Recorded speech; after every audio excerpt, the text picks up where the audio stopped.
Marcus Holloway wiped the blood from his gauntlet and frowned at the quiet ruin of the battlefield. Smoke twisted lazily from crumpled war machines, their neon circuits flickering like exhausted fireflies. The sky, a bruised violet streaked with ash, seemed almost bored with the carnage, and Marcus imagined it yawning before settling back into its cosmic indifference. He ducked behind the shattered hull of a hovering tank, wondering why, of all days, gravity had chosen to feel like it was actively conspiring against him.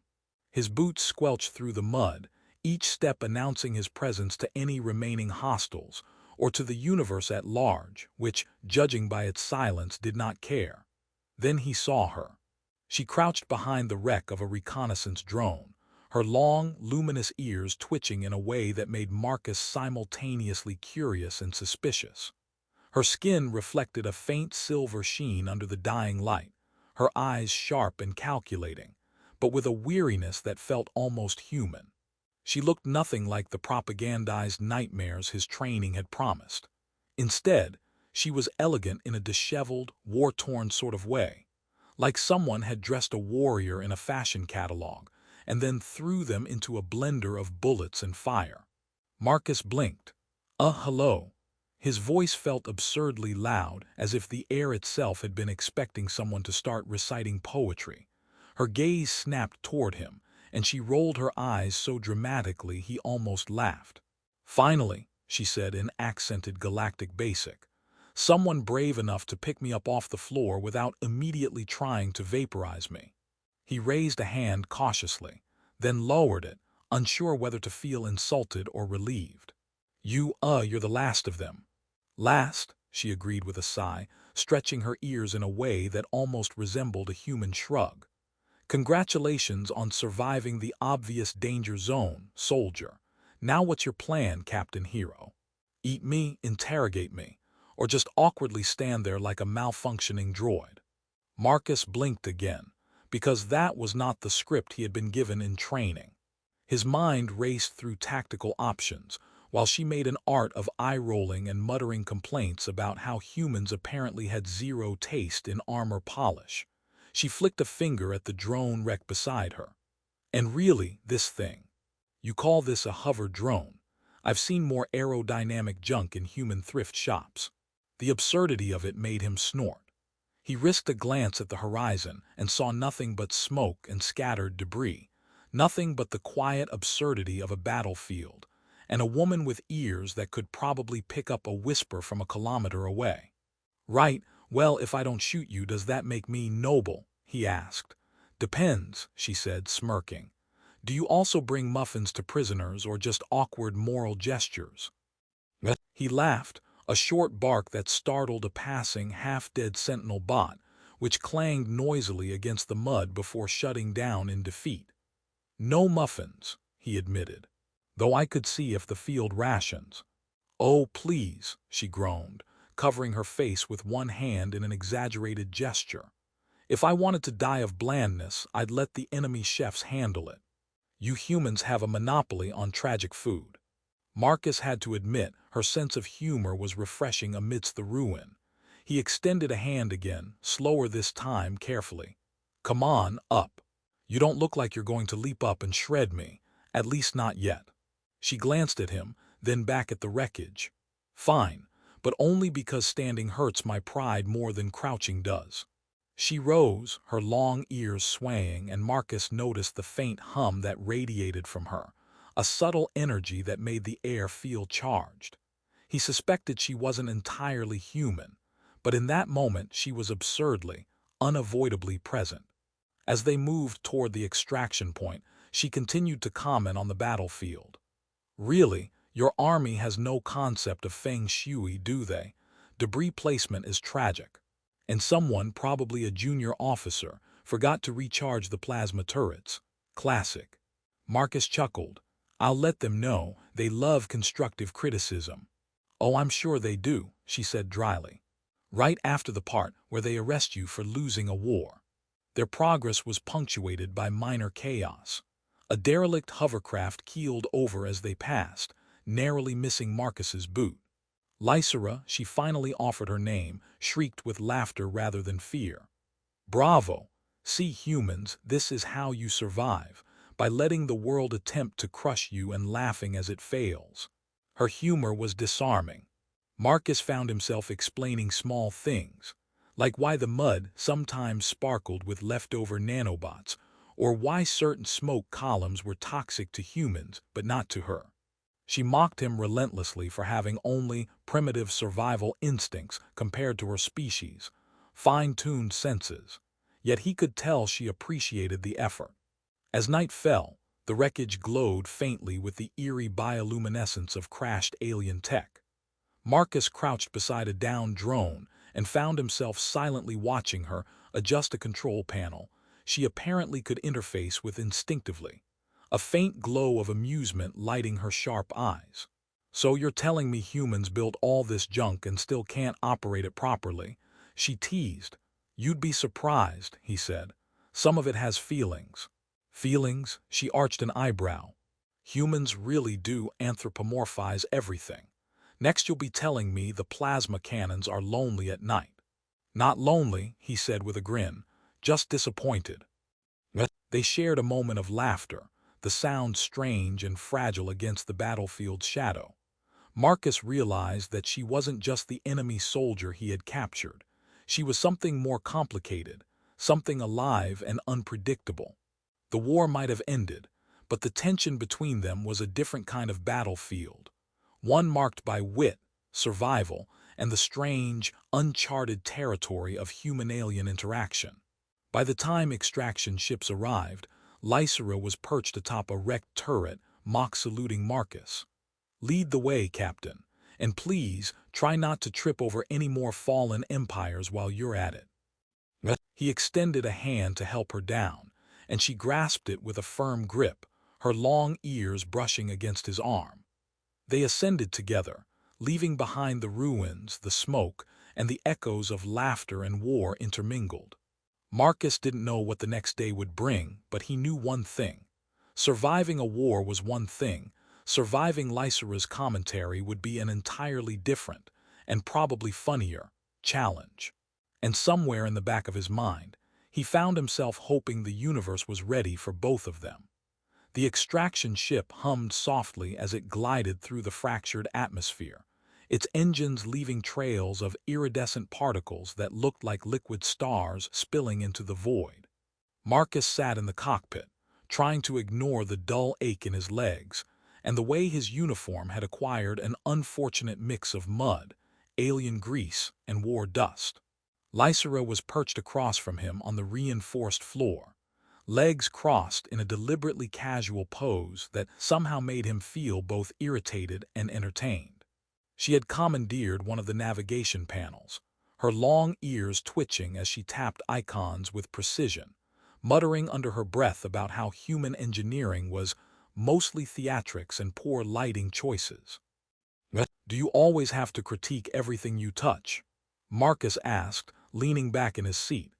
"Touching and critiquing are two separate things, Lieutenant," she said, tapping a blinking holographic console. "Humans build spacefaring ships like they're decorating a living room. There's a difference between functional and fabulous, and you're somewhere in the middle." He raised an eyebrow. "Somewhere in the middle, that's encouraging." She smirked. "Encouraging if you like vague compliments. Otherwise, it's a critique wrapped in a sentimentally apologetic bow." Marcus sighed, shaking his head. Somehow, even in the aftermath of war, her commentary made the tension of their situation feel lighter, almost absurdly so. He glanced out the viewport, where the battlefield they had just left sprawled below like the remains of a shattered circuit board, and imagined what the reports would say. Captain Marcus Holloway apprehended the last surviving alien soldier. Operation successful. End of story. "Ha!" Lysera exclaimed, twirling an imaginary mustache. "End of story. Oh no, human, the story is just beginning.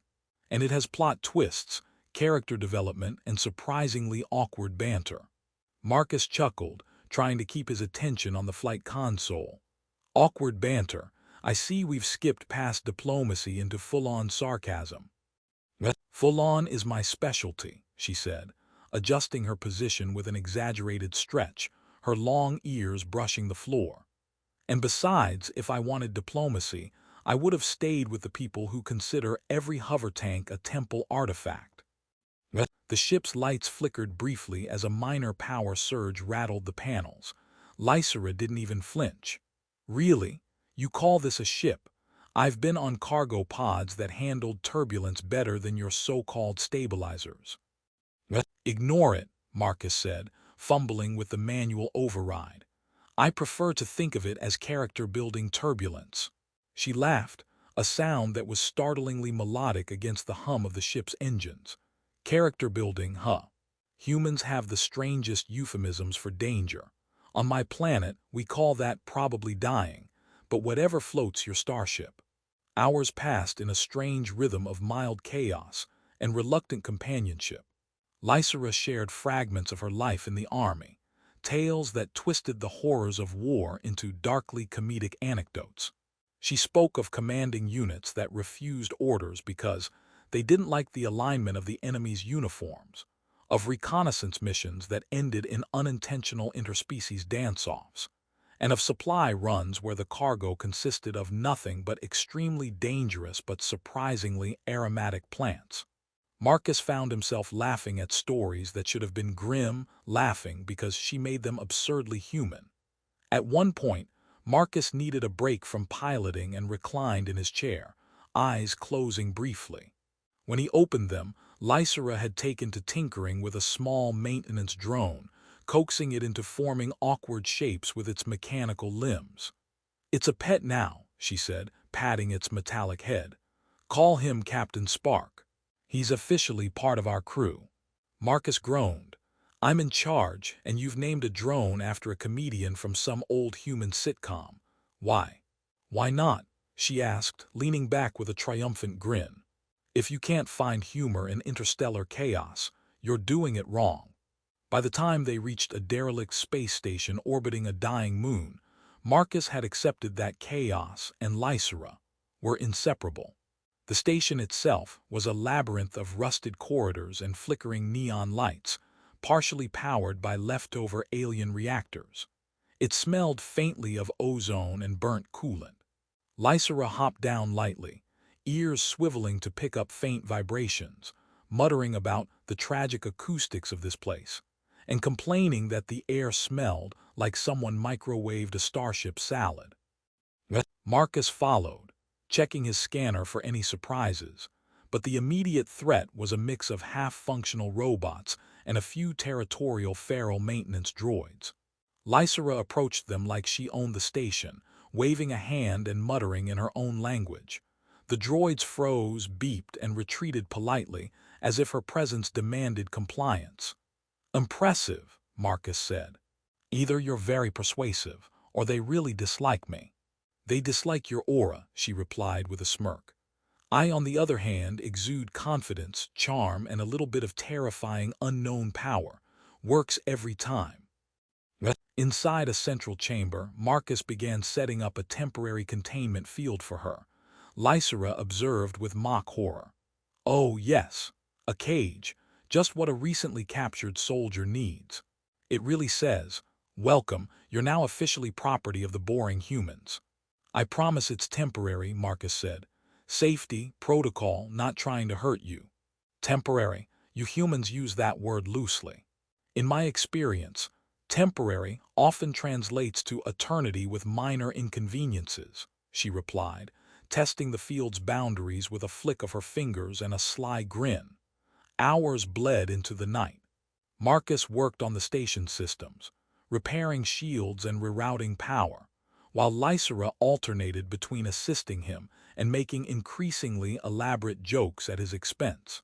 She mocked the human tendency to overcomplicate wiring diagrams, suggested improbable recipes for energy rations, and once demanded he explain why he found a broken coffee synthesizer so tragic.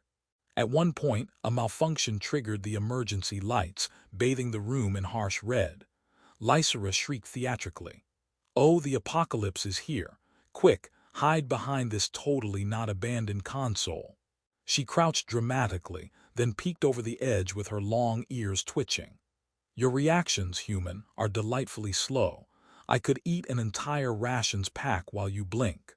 Marcus groaned, ducking for cover. You're impossible. And yet here you are, she said, a hint of amusement softening her voice. Still breathing, still slightly heroic, still mildly entertaining. By the time the station system stabilized, Marcus realized he had been laughing more than he had in months. War had been relentless, but with Lysera's commentary, the absurdity of survival had become almost pleasant. He could feel the fragile thread of trust stretching between them, fragile and tentative, but real. As they settled down in a quiet corner of the station for a brief rest, Marcus watched her study the strange alien console before them. You know, he said cautiously, maybe you're not so alien after all. She glanced at him, eyes glinting with amusement. And maybe you're not entirely unbearable, Captain Holloway. Let's just see if that lasts until the next minor catastrophe. He couldn't help smiling. Somehow, in a universe full of destroyed armies and drifting wrecks, he had found that chaos, humor, and one long-eared alien woman made survival not just possible, but strangely enjoyable. The quarantine chamber air was thick with the smell of ozone, scorched metal, and the faint, inexplicable scent of something floral that Lysera claimed came from a very dramatic alien plant I once offended. Marcus stood near the entrance, scanner in hand, watching as human officials and alien diplomats argued across the room like rival chess pieces with egos. The alien delegation had arrived to reclaim Lysera, insisting that the last survivor of their army be returned immediately. The human military, in contrast, was undecided, unsure whether to prosecute, detain, or, Marcus suspected, simply file her away as an anomaly best ignored. Lysera leaned against a console with one leg crossed, her long ears flicking as she observed the escalating tension. Ah, diplomacy, she muttered, loud enough for Marcus to hear. Where everyone yells and nobody listens. I love it. Reminds me of home, except the screaming was more melodic. Marcus swallowed, adjusting the rifle strapped across his back. You do exactly make this easy, he said. I never said I wanted easy, she replied. I'm just here to make it entertaining. Think of me as chaos in ear-shaped packaging. A human officer stormed toward him. Lieutenant Holloway, you are responsible for the custody of this alien. You are to turn her over immediately. Marcus nodded, though his mind was racing. He had followed orders, captured her, and survived countless firefights. But standing here, watching the debate over her fate, he felt the first real weight of his own judgment. She wasn't just a soldier. She had stories, opinions, quirks, and something more, something that made him hesitate when duty demanded a simple answer. Lysera raised an eyebrow. See, human, all your shiny rules and decrees. I could write a comedy series with this cast. Title, The Bureaucracy of Doom. It would be a hit. Marcus shook his head, smiling despite himself. You do realize your fate is literally in my hands, right? And you do realize I'm probably more frightening than your army could ever imagine, she quipped, leaning forward. You don't exactly inspire confidence, Captain Hero. He smirked. Somehow, I think we're evenly matched in terrifying each other. As negotiations dragged, Lysera began her own campaign of mild sabotage. Panels sparked and flickered, lights changed colors, and small drones scuttled across the floor, rearranging the furniture of the room in absurd geometric patterns. One alien diplomat yelped when a hovering projector suddenly painted neon pink stripes across his ceremonial robes. Lysera leaned on the console, ears twitching, clearly enjoying the chaos. If I'm going back, I'm redecorating first, she said. Marcus laughed, shaking his head. You're impossible. And yet here you are, she said, eyes twinkling. Still breathing, still mildly heroic, still somewhat entertaining. I give you credit, Captain. Hours passed. Arguments were made, counter-arguments were issued, and both sides began to exhaust themselves in a delicate dance of procedure, hierarchy, and exasperation. Marcus realized that there would never be a perfect solution. Duty demanded her return, conscience demanded compassion, and common sense whispered that perhaps the universe would survive a little longer if someone dared to act differently. Finally, he stepped forward, clearing his throat. "Enough," he said. "I've made my decision." All eyes turned to him. He pointed to Lysera. "She stays with me, for now." There was a collective gasp from the human officials, followed by outraged murmurs from the alien delegation. Lysera clapped her hands in mock delight. "Bravo, Captain, finally. Someone with taste, judgment, and the gall to break protocol spectacularly." One of the alien diplomats, a tall being with iridescent skin that shimmered with every movement, approached him. "You dare defy custom?" Marcus shrugged, as if it were the most natural thing in the universe. Custom doesn't always account for morality, empathy, or, apparently, sarcasm. Pick your priorities. Lysera leaned on his shoulder, her long ears brushing against his armor. "See, I told you humans could surprise you. Sometimes we're absurdly decent." The tension in the chamber slowly dissipated, replaced by a strange, uneasy respect. Marcus guided Lysera through the station's corridors, navigating past blinking security panels, half-functional elevators, and flickering holograms. She provided commentary at every turn, critiquing the aesthetics, joking about the station's maintenance bots, terrible taste in carpets, and recounting tales of absurd alien rituals she had witnessed. Even Marcus, hardened by war, found himself laughing despite the weight of responsibility pressing on him. As they reached the docking bay, Lysera paused, turning to him. "You know, Captain Holloway, you've changed." "Not that I'm surprised. Humans are adaptable if tedious." Marcus frowned. "Changed how?" "You've gone from cautious soldier to someone who actually thinks before following orders blindly. You've learned the value of perspective, humor, and, dare I say, considering someone else's life without immediately worrying about the mission report. You're growing on me, Lieutenant. Try not to get attached. It's confusing." He smirked, feeling a strange warmth in his chest. "Noted. You're full of advice for someone who keeps rearranging my world and mocking my mistakes." "Full of advice, yes, but also entertaining, don't forget that." She grinned, her eyes glinting in the neon light. "And we have adventures waiting. Chaos never rests." Marcus nodded. As they boarded the shuttle for their departure from the station, he reflected on the journey that had brought them here. He had survived the battlefield, captured the last alien soldier, and navigated countless small crises, but the real transformation had been internal. The rigid boundaries between enemy and ally, right and wrong, duty and conscience, all of it had blurred. He had learned to balance humor with judgment, to embrace unpredictability, and to recognize the humanity, or near humanity, within a supposed enemy. Lysera nudged him gently, breaking his thoughts. "You're staring, Captain. You should know. I notice these things. It's unsettling but endearing." "Just thinking," he said, "about how chaotic and ridiculous everything has been, and how strangely it all works out." She laughed, a sound that resonated with a strange musical timbre against the hum of the engines. "Chaos works out if you let it. And if you survive it, you're either brilliant, lucky, or both. I think you're both." The stars stretched infinitely outside the viewport, distant suns twinkling like tiny rebellions against the darkness. Marcus felt a sense of completion he hadn't known he needed, closure not born from victory, but from understanding, connection, and the absurd humor threaded through even the gravest moments of life. As the shuttle surged toward an uncertain future, Marcus glanced at Lysera, her long ears twitching with amusement and attentiveness. Somewhere in the vast reaches of space, wars could rage, orders could clash, and empires could fall.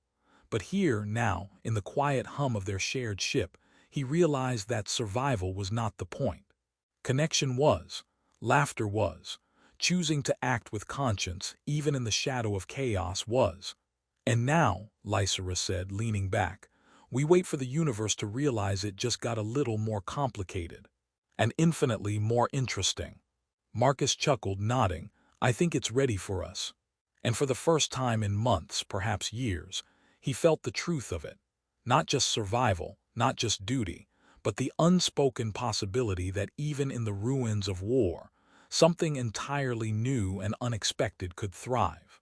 The stars outside continued their silent dance, the ship gliding through the void, carrying two improbable companions bound by chaos, humor, and the strange, unshakable spark of understanding. The universe